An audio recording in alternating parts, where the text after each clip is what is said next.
Hello everyone, हम लोग ने लास्ट टाइम हिस्ट्री का चैप्टर 6 आधा देखा था। जो नगर व्यापारी और शिल्पी जन उनके बारे में हम देख रहे थे। अब उसको आधा चैप्टर हम आगे देखते हैं। तो देखिए, हमने शहरों के बारे में आपको थोड़ा बता देती हूँ, पढ़ा था कैसे कैसे शहर होते हैं। तो मंदिर नगर थे। अब आप सोचेंगे मंदिर नगर क्या है, तो मंदिर के आसपास मैंने आपको बताया था कि और भी गतिविधियाँ होती हैं। और तो उधर पे शहर धीरे धीरे बनते आते हैं। प्रशासनिक नगर होते हैं, अगर राजा है वहाँ पे प्रशासन में चला रहा है तो और भी लोग आ जाएंगे, सेना होगी उनकी। इस तरीके से शहर डेवलप होते थे। या बंदरगाह शहर, कोई पोर्ट है तो वहाँ पे व्यापार ज़्यादा होगा। अब आगे देखते हैं शहरों के बदलते हुए भाग्य। कई शताब्दियों के लंबे समय में अहमदाबाद, गुजरात जैसे कुछ नगर बड़े व्यापारिक केंद्रों के रूप में विकसित हो गए, लेकिन तंजावुर जैसे कुछ अन्य नगर पहले की अपेक्षा विस्तार और महत्व की दृष्टि से सिकुड़ गए। तो देखिए, ऐसा होता है शहरों की भी ये होता रहता है कि कुछ बनते हैं, बाद में जो पहले काफ़ी बड़े शहर थे वो पिछड़ जाते हैं। तो आगे क्या हुआ कि अहमदाबाद, गुजरात कुछ बड़ा व्यापारिक केंद्र के रूप में विकसित हुआ। और जो तंजावुर हमने लास्ट टाइम पढ़ा था, वो उसका विस्तार और महत्व कम हो गया। इसी काल में पश्चिम बंगाल में भागीरथी नदी के तट पर स्थित मुर्शिदाबाद रेशमी वस्त्रों के प्रमुख केंद्र के रूप में उभरा। तो देखिए, जो वेस्ट बंगाल है वहाँ पे जो भागीरथी नदी है उसके तट पर मुर्शिदाबाद किस लिए फेमस था? रेशमी वस्त्रों के लिए। वह 1705 ईस्वी में बंगाल की राजधानी बन गया। तो मुर्शिदाबाद क्या था? 1704 में बंगाल की राजधानी था। लेकिन इसी शताब्दी के दौरान उसका सितारा डूब गया, क्योंकि वहाँ के बुनकर इंग्लैंड की मिलों से बनकर आए सस्ते कपड़ों के साथ प्रतियोगिता में टिक ना सके।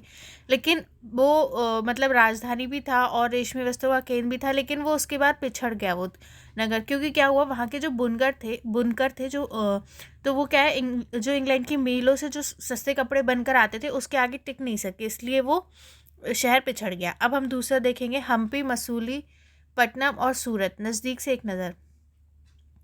हम्पी के हाथे की टूटी हुई दीवार से बुर्ज का दृश्य। देखिए, एक चित्र दिया हुआ है हम्पी का।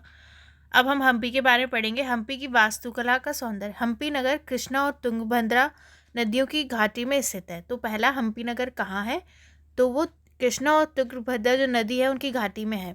यह नगर 1336 में स्थापित विजयनगर साम्राज्य का केंद्र था। तो 1336 में विजयनगर साम्राज्य जो था उसका केंद्र था हम्पी।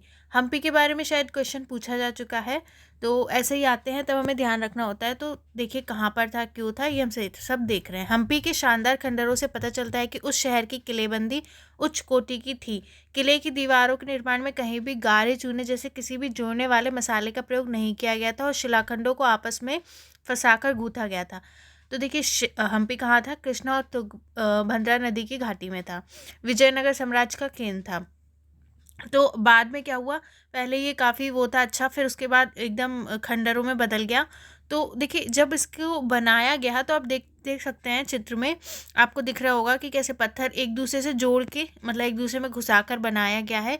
कहीं पर भी यहाँ पे मसाले या फिर जो वो होते हैं सीमेंट का यूज़ नहीं हुआ है जोड़ने के लिए, चूने या गारे का यूज़ नहीं हुआ है। जो शिलाखंड आपस में फंसाकर गूंथा गया है, जैसे आप देख सकते हैं, ये आपको दिख रहे होंगे कि कैसे फंसाए हुए हैं पत्थर। एक किलाबंद नगर। एक पुर्तगाली यात्री डोमिंगो पेज ने 16वीं शताब्दी में हम्पी नगर का वर्णन इस प्रकार किया है। तो एक पुर्तगाली यात्री था डोमिंगो पेज, उसने बताया था हम्पी नगर का वर्णन, वो देखते हैं हम। गोवा से आने वाले लोग जिस प्रवेश द्वार से गुजरते हैं उस द्वार के भीतर राजा ने एक अत्यंत सुदृढ़ प्राचीरबद्ध नगर बसा रखा है, जो दीवारों और बुर्जों से सुरक्षित है। ये दीवारें अन्य नगरों की दीवार जैसी नहीं है, बल्कि बहुत मजबूत राजगिरी का ऐसा नमूना है जो अन्य भागों में बहुत कम देखने को मिलता है। उसके भीतर उसी रीति से बनाए गए भवनों की अत्यंत सुंदर कतारें हैं, जिनकी छतें सपाट चपटी हैं। तो ये बता रहा है कि अगर आप गोवा से मतलब जो भी लोग आते हैं, ठीक है, और इधर प्रवेश करते हैं तो वो हम्पी जाते हैं। तो हम्पी जो बता रहा है कि वो बहुत ही सुदृढ़ प्राचीनबद्ध नगर है, मतलब चारों तरफ उसके एक दुर्ग सा बना होता है, दीवार सी बनी होती है जो काफ़ी मजबूत है, ऐसा उसने वर्णन करके बताया। ठीक है। अपने शासनकाल में विजयनगर के शासकों ने जलाशय और नगरों के निर्माण में काफ़ी रुचि ली। मालदेवी नदी के ऊपर 1.37 किलोमीटर लंबे मिट्टी के बांध वाले अनंत राज सागर जलाशय का निर्माण हुआ। तो ये बता रहे हैं कि जो विजयनगर के शासक थे वो मतलब जलाशय और नहर बनाने में रुचि लेते थे। तो ये बता रहे हैं मालदेवी नदी के ऊपर अनंतराज सागर जलाशय का बनाया उन्हें। कृष्णदेव राय ने 2 पहाड़ियों के बीच एक विशाल प्रस्तर बांध का निर्माण विजयनगर के निकट एक विशाल झील के निर्माण के लिए किया, जहां से जल को जल सेतु और नहरों द्वारा बगीचों और खेतों द्वारा सिंचाई के लिए पहुंचाया जाता था। तो ये बता रहे हैं कि कृष्णदेव राय ने भी निर्माण किया था, ठीक है, नहर का। अब यहाँ पर हमें हम्पी के विट्ठल मंदिर का पत्थर का बना रथ का चित्र दिया हुआ है, आप देखिए, अब इसके बारे में हम देखते हैं। हम्पी की वास्तुकला विशिष्ट प्रकार की थी। वहाँ के शाही भवनों में भव्य मेहराब और गुंबद थे। तो बता रहे हैं यहाँ की जो वास्तुकला थी वो काफ़ी अलग थी। तो यहाँ के जो शाही भवन थे वो मतलब उसमें मेहराब और गुंबद बने हुए थे। कई स्तंभों वाले वहाँ स्तंभों वाले कई विशाल कक्ष थे जिसमें मूर्तियों को रखने के लिए आले बने हुए थे। तो देखिए कुछ चीज़ें बता रहे हैं, कुछ चीज़ें बता रहे हैं कि जैसे ये होती है मेहराब वगैरह बने हुए थे, ठीक है। और कहाँ थे, हाँ, और कई स्तंभों वाले विशाल कक्ष थे। स्तंभ मतलब ऐसे बहुत सारे आपको स्तंभ दिखेंगे एक कमरे में, ठीक है, जहाँ पर क्या है आलों में भगवान रखे हुए थे, ऐसे आले बने होंगे, उनमें अंदर भगवान रखे होंगे। वहाँ सुनियोजित बाग बगीचे भी थे। अब वहाँ पर जो बंदे थे वहाँ बाग बगीचे थे जिनमें कमल और टोडों की आकृति वाली मूर्तिकला के नमूने थे। 15वीं-16वीं शताब्दियों में अपने समृद्धि काल में हम्पी कई वाणिज्यिक और सांस्कृतिक गतिविधियों से गुंजायमान रहा। उन दिनों हम्पी के बाजारों में मुस्लिम सौदागर, चेट्टियों, पुर्तगालियों जैसे यूरोपीय व्यापारों के एजेंटों का जमघट लगा रहता था। तो ये बता रहे हैं हम्पी के बारे में, बता रहे हैं कि वहाँ के जो शाही भवन थे, वहाँ मेहराब और गुंबद थे, विशाल कक्ष थे, मूर्ति को रखने के लिए आले थे, बाग बगीचे थे, ठीक है, और मूर्तिकला भी होती थी जहाँ मतलब कमल और टोडों की आकृति बनती थी। और वहाँ पर क्या है बहुत सारे मतलब वाणिज्यिक और सांस्कृतिक गतिविधि भी होती थी और बहुत सारे मुस्लिम सौदागर, चेट्टी, पुर्तगाली जैसे व्यापारी वहाँ आते रहते थे। मंदिर सांस्कृतिक गतिविधियों के केंद्र होते थे, ठीक है। मंदिर के आसपास क्या है सांस्कृतिक गतिविधियाँ होती थी और देवदासियाँ विरूपाक्ष शिव मंदिर में अनेक स्तंभ वाले विशाल कक्षों में देव प्रतिमा राजा और प्रजाजनों के समक्ष नृत्य करती थी। और देवदासी जो होती थी वो क्या करती थी, नृत्य करती थी मंदिरों में। जो विरूपाक्ष मतलब शिव को बोलते हैं। मंदिर वाले अनेक स्तंभ वाले विशाल कक्ष जो होता था, मतलब एक कक्ष होता था विशाल जहाँ बहुत सारे स्तंभ होते थे और देव प्रतिमा राजा और ये सब लोग होते थे उनके सामने। महानवमी पर्व जो आज दक्षिण में नवरात्रि पर्व कहलाता है, उन दिनों हम्पी में एक अत्यंत महत्वपूर्ण पर्व माना जाता था। अब देखिए हम महानवमी या नवरात्रि पर्व मनाते हैं, उसे हम्पी में एक महत्वपूर्ण पर्व मानते थे। पुरातत्व सॉरी अगर थोड़ा बोलने में वो हो रहा है, मेरे को थोड़े छाले हुए हैं इसलिए, तो बोलने में थोड़ा समझ जाना। पुरातत्वविदों ने उस महानवमी मंच को खोज निकाला है जहाँ राजा अपने अतिथि का स्वागत सत्कार करता था। तो देखिए पुरातत्वविद वो होते हैं जो खोजते हैं चीज़ों को, ऐतिहासिक चीज़ों को। तो उन्होंने एक महानवमी मंच भी खोज लिया जहाँ क्या करता था, एक मंच टाइप का खोजा है जहाँ पर राजा अतिथियों का स्वागत सत्कार करता था और अधीनस्थ व्यक्तियों से नजराने उपहार लिया करता था, मतलब लोग उसको उपहार देते थे। वहीं विराजमान होकर राजा नृत्य, संगीत और मल्लयुद्ध के कार्यक्रम भी देखा करता था। ऐसा मंच लोग ने खोजा है। 1565 में दक्कनी सुल्तानों गोलकुंडा, बीजापुर, अहमदनगर, बरार, बीदर के शासकों के हाथों विजयनगर की पराजय के बाद हम्पी का विनाश हो गया। तो हम्पी पहले देखिए बताया, इतना वर्णन कर दिया कि इतना अच्छा था, लेकिन क्या हुआ बाद के जो शासक थे दक्कन के, गोलकुंडा, बीजापुर, अहमदनगर, बरार, बीदर के जो शासक थे उनके हाथों हम्पी की पराजय हुई और वो मतलब उसका विनाश हो गया। वाणिज्यिक केंद्र क्या होता है, एक ऐसा स्थान जहाँ विभिन्न उत्पादन केंद्रों से आने वाले माल खरीदा और बेचा जाता है। देखिए वाणिज्य यानी बिजनेस से रिलेटेड चीज़ें होती हैं। कॉमर्स आपने पढ़ाई होगा, कॉमर्स को कहते हैं हिंदी वाणिज्य। तो मतलब ऐसा स्थान जहाँ पर क्या होता है, जो सामान होता है वो खरीदा या बेचा जाता है। अब सूरत के बारे में पढ़ेंगे। पश्चिम का प्रवेश द्वार। सूरत मुगल काल, देखिए जो मेंस का एग्ज़ाम होता है उसमें कई बार ऐसे वर्णन करने को पूछा जा सकता है हम्पी के बारे में, सूरत के बारे में। तो हमें मेंस पॉइंट ऑफ व्यू से पढ़ना है और प्री पॉइंट ऑफ व्यू से हमें नॉलेज निकालनी है कि कहाँ मतलब जो इम्पोर्टेंट मंदिर के बारे में बताया गया है, तो उस तरीके से। सूरत पश्चिम का प्रवेश द्वार था। सूरत मुगल काल में कैम्बे, आज के खंबात और कुछ समय बाद के अहमदाबाद के साथ साथ गुजरात के पश्चिमी व्यापारी का वाणिज्य केंद्र बन गया। देखिए जो सूरत था ना वो भी एक बड़ा व्यापारिक केंद्र काल में, जो कैम्बे मतलब जो अब खंबात बोलते हैं, और कुछ समय बाद के अहमदाबाद मतलब अहमदाबाद बाद में बोला गया ठीक है, गुजरात में पश्चिमी जो व्यापारी आते थे, मतलब पश्चिम साइड से, उनका वाणिज्यिक केंद्र था सूरत। सूरत ऑर्मोज़ की खाड़ी से होकर पश्चिमी एशिया के साथ व्यापार करने के लिए मुख्य द्वार था। तो देखिए, जो ऑर्मोज़ की खाड़ी थी उससे होकर जो हमारा पश्चिम साइड, वेस्ट साइड देखेंगे, एशिया के साथ व्यापार करने के लिए मुख्य द्वार था। सूरत को मक्का का प्रस्थान द्वार भी कहा जाता था, क्योंकि बहुत से हज यात्री जहाज़ से यहीं से रवाना होते थे। तो ये मक्का का प्रस्थान द्वार भी था, क्योंकि यहाँ से हज यात्री जाते थे। सूरत एक सर्वदेशीय नगर था, जहाँ सभी जाति और धर्मों के लोग रहते थे। 17वीं शताब्दी में वहाँ पुर्तगाली, डच और अंग्रेज़ों के कारखाने और माल गोदाम थे। देखिए, जब अंग्रेज़ आए और उनके साथ जो भी यूरोपियंस आए, तो उन्होंने यहाँ पे सूरत में अपने बहुत सारे कारखाने बनाए, ठीक है। मतलब काफ़ी इम्पोर्टेंट जगह रही। तो सूरत एक सर्वदेशीय नगर था, मतलब यहाँ पर सभी जाति और धर्म के लोग रहते थे। यहाँ पर पुर्तगाली, डच और अंग्रेज़ों के कारखाने और माल गोदाम थे। अंग्रेज इतिहासकार ओविंगटन ने 1689 में सूरत बंदरगाह का वर्णन करते हुए लिखा है कि किसी भी एक वक्त पर भिन्न भिन्न देशों के औसतन 100 जहाज इस बंदरगाह पर लंगर डाले खड़े देखे जा सकते थे। तो ये एक जो है इतिहासकार, अंग्रेज़ इतिहासकार ओविंगटन, उन्होंने बताया कि मतलब इतना उस टाइम पे इसकी इम्पोर्टेंस थी कि एक साथ 100 जहाज इस पर रहते थे। अब देखिए, हुंडी क्या होता है। हुंडी एक ऐसा दस्तावेज जिसमें एक व्यक्ति द्वारा जमा कराई गई रकम दर्ज रहती है। हुंडी को कहीं अन्यत्र प्रस्तुत करके जमा की गई राशि प्राप्त की जा सकती है। देखिए, मान लीजिए अब कैश नहीं है, ठीक है, एक पेज होता है हुंडी, उसको हुंडी बोलते हैं। उसमें लिखा हुआ होता है कि कितनी राशि जमा कराई गई है एक व्यक्ति ने, ठीक है, उसमें लिखा होता है, और वो उसको सब लोग मानते हैं। कहीं और जाके भी वो राशि प्राप्त कर सकता है, तो उसको हम हुंडी बोलते हैं, ठीक है। एक तरीके का चेक, मतलब चेक तो नहीं है, लेकिन एक तरीके का चेक समझ लीजिए। सूरत में ऐसी अनेक दुकानें थी जो सूती कपड़ा थोक और फुटकर कीमतों पर बेचती थीं। सूरत के वस्त्र अपने सुनहरे गोटा, किनारी और जरी के लिए प्रसिद्ध थे, और उनके लिए पश्चिम एशिया, अफ्रीका, यूरोप में बाजार उपलब्ध थे। तो देखिए, अब सूरत फेमस क्यों था? सूती कपड़ा और जो था उसके लिए फेमस था। सूरत के जो वस्त्र थे उस पर क्या था? सुनहरे गोटा किनारी, मतलब जरी से आपने देखा होगा काम होता है, उसके लिए फेमस था। और वो कपड़े जाते थे वेस्ट एशिया, अफ्रीका और यूरोप में, ठीक है, के बाजार में। राज्य ने विश्व के सभी भागों से नगर में आने वाले लोगों की आवश्यकताओं को पूरा करने के लिए अनेक विश्राम गृह बना रखे थे। अब देखिए, कोई ऐसी जगह है जहाँ पर व्यापार हो रहा है, बाहर से लोग आ रहे हैं, तो उनके रहने के लिए जगह चाहिए, तो वहाँ पे अनेक विश्राम गृह थे।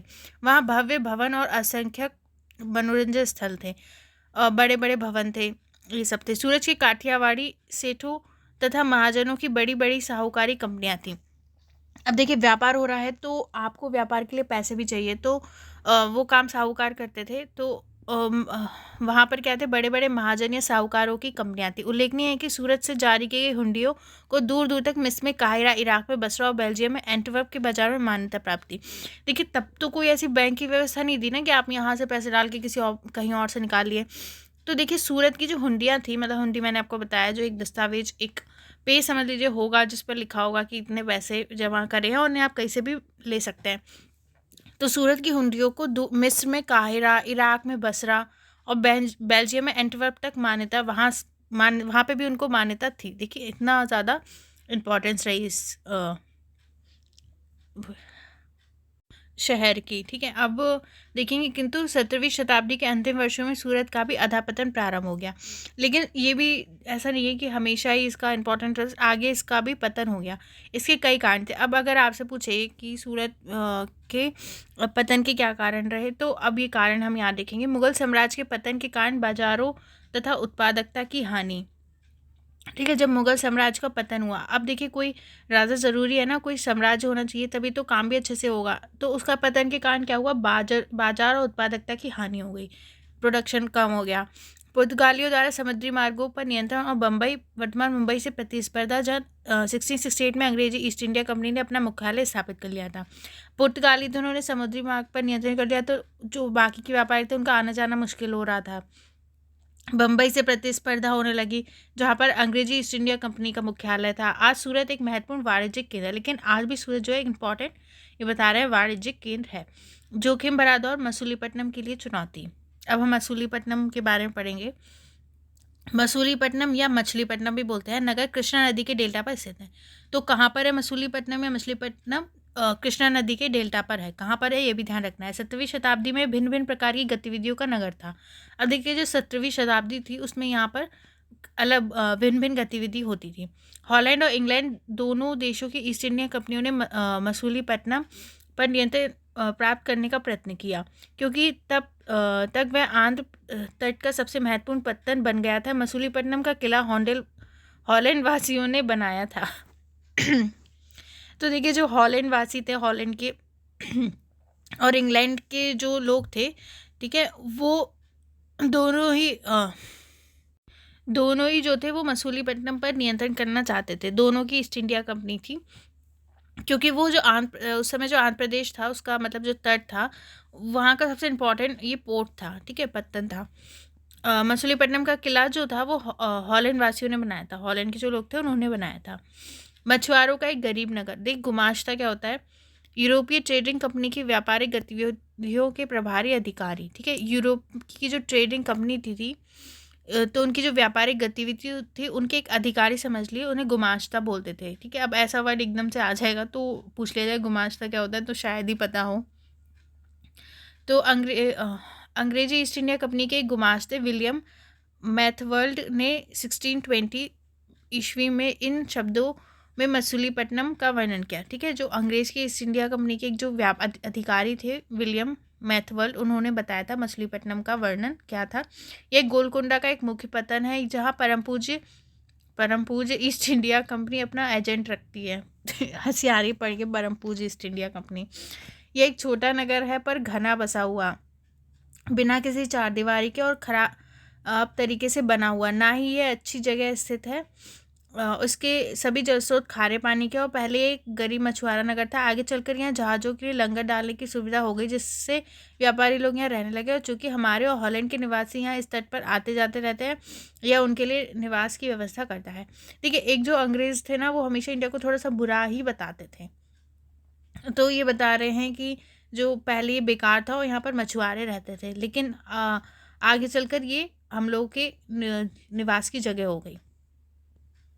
गोलकुंडा के कुतुब शाही शासकों ने कपड़ों, मसालों और अन्य चीज़ों की बिक्री पर शाही एकाधिकार लागू किया, जिससे कि वहाँ का व्यापार पूरी तरह ईस्ट इंडिया कंपनी के हाथों में ना चला जाए। देखिए, जो गोलकुंडा में थे कुतुबशाही शासक, उन्होंने क्या किया, जो कपड़े थे, मसाले थे, अन्य चीज़ों पर शाही एकाधिकार लगा दिया, ठीक है। जिससे क्या हुआ कि वहाँ के व्यापारी पूरी तरह वहाँ का जो व्यापार था पूरी तरह ईस्ट इंडिया कंपनी के हाथों में ना चला जाए, इसलिए विभिन्न व्यापारी समूहों, गोलकुंडा के कुलीन वर्गों, फारसी सौदागरों, तेलुगु, कोमट्टी, चेटिया और यूरोपीय व्यापारियों ने नगर की घनी आबादी वाला और समृद्धशाली बना दिया। देखिए, विभिन्न व्यापारी समूह जो थे, जैसे गोलकुंडा में कुलीन वर्ग था, जो फारसी सौदागर थे, तेलुगु कुमट्टी चेटियार थे। यूरोपीय व्यापारियों ने क्या करा, नगर को घनी आबादी और मतलब वहाँ की आबादी बढ़ा दी और उसको समृद्धशाली नगर बना दिया। जब मुगलों ने गोलकुंडा तक अपनी शक्ति बढ़ा ली, तो उनके प्रतिनिधि सूबेदार मीर जुमला ने, जो कि स्वयं एक सौदागर था, हॉलैंड वासियों और अंग्रेजों को आपस में भिड़ाना शुरू कर दिया। तो देखिए, जब मुगल गोलकुंडा तक बढ़ गए, तो उनका एक जो प्रतिनिधि था मुगलों का, मीर जुमला, उसने क्या किया, वो एक सौदागर भी था, एक तरीके का व्यापारी। तो उसने क्या किया, हॉलैंड के जो थे अंग्रेज़ों को आपस में भिड़ाने लगा। वो 1686 और 87 में मुगल बादशाह औरंगजेब ने गोलकुंडा को मुगल साम्राज्य में मिला लिया। तो देखिए, औरंगजेब थे, उन्होंने क्या, गोलकुंडा को मुगल साम्राज्य में मिला लिया था। अब यूरोपीय कंपनियों के सामने अन्य विकल्प ढूंढने की समस्या खड़ी हुई। कंपनी की नई नीति के अंतर्गत केवल इतना ही पर्याप्त नहीं था कि पत्तन भीतरी प्रदेश के उत्पादन केंद्रों के साथ संबंध बनाए रखे, बल्कि इस बात पर भी आवश्यकता महसूस की गई कि कंपनी के नए केंद्र एक साथ राजनीतिक, प्रशासनिक और वाणिज्यिक भूमिकाएं भी अदा करें। तो देखिए, इसके बाद क्या हुआ, यूरोपीय कंपनियों के सामने दूसरे विकल्प ढूंढने की प्रॉब्लम थी।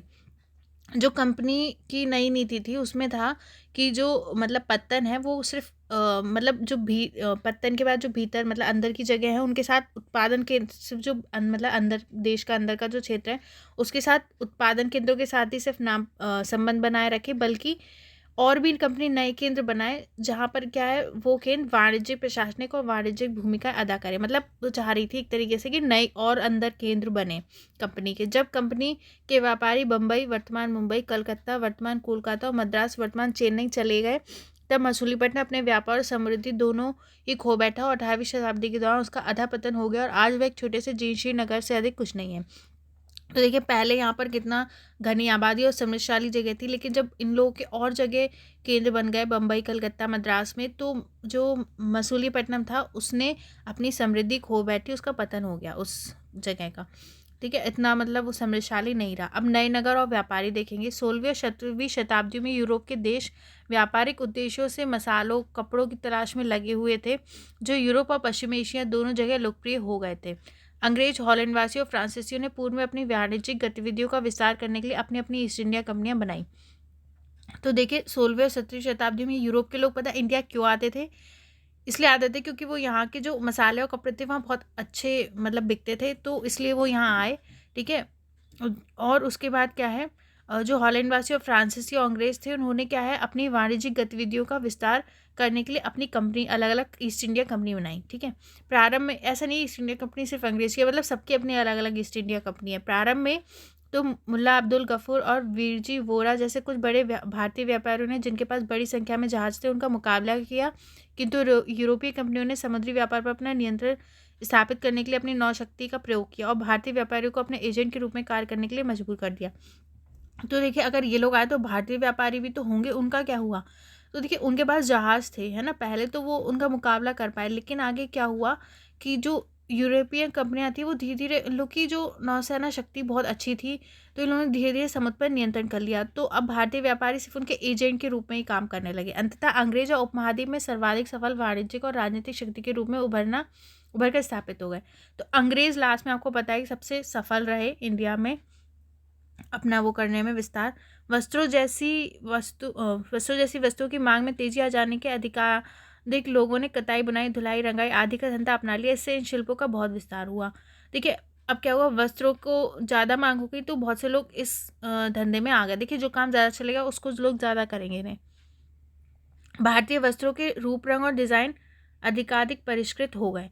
ठीक है, अब भारतीय वस्त्रों का जो रूप, रंग और डिज़ाइन था वो अब क्या अच्छा हो गया, किंतु इस काल में शिल्पकारों की स्वतंत्रता घटने लगी। शिल्पीजन पेशगी की प्रणाली पर काम करने लगे, जिसका अर्थ यह है कि उन्होंने जिन यूरोपीय एजेंटों से पहले ही पेशगी ले ली थी, उन्हीं के लिए उन्हें कपड़ा बुनना होता था। अब बुनकरों को अपना कपड़ा या बुनाई के नमूने बेचने की स्वतंत्रता नहीं थी। उन्हें तो कंपनी के एजेंटों द्वारा निर्धारित डिजाइन के कपड़े उन्हीं की मांग के अनुसार बनाने पड़ते थे। लेकिन देखिए काम तो लोग तो इसमें ज़्यादा आ गए कपड़े बनाने में, लेकिन क्या हुआ कि जो उनको शिल्पकार बोलते हैं, तो जो शिल्पी जन थे तो उन, लेकिन क्या हुआ कि उनकी स्वतंत्रता घट गई। मतलब ऐसा हुआ कि मान लो ये लोग क्या करते थे, पहले ही पैसे लेते थे, ठीक है, एजेंटों से कि और उन्हीं वो कहते थे मैं ऐसा ऐसा बना के देना, तो उसी तरह का बना के देते थे और वो किसी और को भी नहीं बेच सकते थे। तो इस तरीके से क्या है, उनकी स्वतंत्रता घट गई। 18वीं शताब्दी में बम्बई, कलकत्ता, अरे 18वीं शताब्दी में बम्बई, कलकत्ता और मद्रास नगरों का उदय हुआ। ठीक है, बाद में क्या है, कौन से नगर उदय हुए? बम्बई, कलकत्ता और मद्रास। शिल्प और वाणिज्य में बड़े बड़े परिवर्तन आए जब उनका जैसे कारीगर और सौदागर यूरोपीय कंपनियों द्वारा इन नए नगरों में स्थापित ब्लैक टाउन्स में स्थानांतरित हो गए। ब्लैक यानी देसी व्यापारी और शिल्पकारों को इन ब्लैक टाउन्स में सीमित कर दिया गया, जबकि गोरे शासकों ने मद्रास के फोर्ट सेंट जॉर्ज और कलकत्ता में फोर्ट सेंट विलियम की शानदार कोठरियों में अपने आवास बनाए। तो देखिए क्या हुआ कि बता रहे हैं कि 18वीं शताब्दी में और बड़े महानगर बने, बम्बई, कलकत्ता, मद्रास। ठीक है, लेकिन क्या हुआ, जो शिल्प और वाणिज्य था उसमें बहुत चेंज आए जब बुनकर।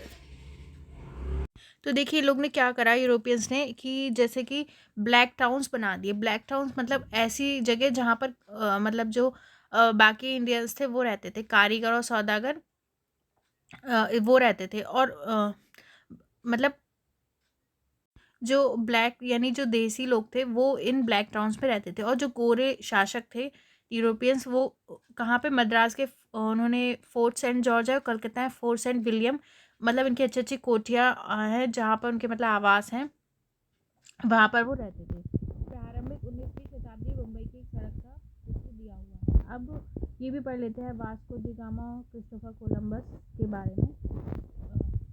15वीं शताब्दी में यूरोपीय नाविकों द्वारा समुद्री मार्ग खोजने के अभूतपूर्व कार्य किए गए। उनमें से अनेक नाविक भारतीय उपमहाद्वीप तक पहुंचने के मार्ग खोजने और मसाले प्राप्त करने की इच्छा से प्रेरित थे। देखिए क्या हुआ कि 15वीं शताब्दी में कई सारे जो यूरोपीय नाविक थे वो आए यहाँ पर भारत की खोज में, ठीक है, क्योंकि वो यहाँ के मसाले प्राप्त करना चाहते थे। पुर्तगाली नाविक वास्को डी गामा अटलांटिक महासागर के साथ साथ यात्रा करते हुए केप ऑफ गुड होप से निकलकर हिंद महासागर को पार करके भारत पहुंचा। तो देखिए, मान लीजिए ये हमारा इंडिया है यहाँ पर, ठीक है, और जो इधर पे आप देख रहे हैं यूरोप आएगा। तो जो पुर्तगाली नाविक था वास्को डी गामा, ठीक है, यहाँ पर हमारा अटलांटिक ओशन है, अब ऐसे ही समझ लीजिए। और अगर जैसे आप ये अफ्रीका देखेंगे तो वो यहाँ से निकल के यहाँ पर हमारा केप ऑफ गुड होप होता है अफ्रीका के लास्ट में, उसको पार करते हुए अपनी पहली यात्रा करते हुए वो ऐसे इंडिया आया था। उसने अपनी पहली यात्रा को पूरा करने में 1 वर्ष से अधिक समय लिया, मतलब 1 साल से ज़्यादा टाइम लगा उसे। वह 1498 में कालीकट पहुंचा, ठीक है, और अब अगले वर्ष पुर्तगाल की राजधानी लिस्बन लौट गया। इस समुद्री यात्रा के दौरान उसके 4 में से 2 जहाज नष्ट हो गए और 170 यात्रियों में से केवल 54 ही जीवित बचे। इन प्रत्यक्ष खतरों के बावजूद जो मार्ग खोले और खोजे गए वे अत्यंत लाभकारी सिद्ध हुए, और उसके बाद तो अंग्रेज, हॉलैंडवासी और फ्रांसीसी नाविकों ने भी उसका अनुकरण करना प्रारंभ कर दिया। तो देखिए क्या हुआ, सबसे पहले आया था पुर्तगाली नाविक वास्को डी गामा इंडिया 1948 में कालीकट में। 1 साल में वो चला गया, उसके जहाज भी नष्ट हो गए, काफ़ी लोग भी मर गए, लेकिन यहाँ से जो वो सामान लेकर गया वो इतना महंगा बिका, उसको इतना मुनाफा हुआ कि बाकी भी यूरोपियंस फिर यहाँ आने लगे। भारत पहुंचने के लिए समुद्री मार्गों की खोज एक अन्य सुपरिणाम निकला जिसकी किसी को आशा नहीं थी। एक इटलीवासी क्रिस्टोफर कोलंबस ने भारत पहुंचने का मार्ग खोजने के लिए अटलांटिक महासागर को पार करके पश्चिम की ओर यात्रा करने का निश्चय किया। उसका सोचना था कि चूंकि पृथ्वी गोल है इसलिए वह पश्चिम की ओर से भारत पहुंच सकता है। देखिए, एक और इटलीवासी था क्रिस्टोफर कोलंबस। अगर आप देखेंगे तो जैसे कि हमारा मान लीजिए इंडिया है, ठीक है, यहाँ पर यूरोप है, ये हमारा अफ्रीका आ गया, थोड़ा सा ऐसे समझ लीजिए। तो अब देखिए, वैसे तो यूरोपियंस ऐसे ऐसे से आके इंडिया जाते थे, ठीक है। अब इसने क्या सोचा कोलंबस ने कि अगर हम वेस्ट साइड भी जाएंगे, इस साइड, ठीक है, तो भी हम क्या है, दुनिया गोल है तो हम इंडिया ही पहुंच जाएंगे। लेकिन आपको पता है यहाँ पर अमेरिका आ जाता है ना। तो इसके बाद क्या हुआ कि अटलांटिक महासागर को पार करके जब वो पश्चिम की ओर गया तो उसने सोचा कि पृथ्वी गोल है। वह 1492 में वेस्ट इंडीज़ के तट पर पहुंचा। तो वो कहाँ पहुंच गया, इंडिया की जगह वेस्ट इंडीज़ पहुंच गया। वेस्ट इंडीज़ का नाम इसीलिए पड़ा है, अब देखिए हम नाम पढ़े वेस्ट इंडीज़ है ना, इसलिए पड़ा है, वो सोच रहा था इंडिया है।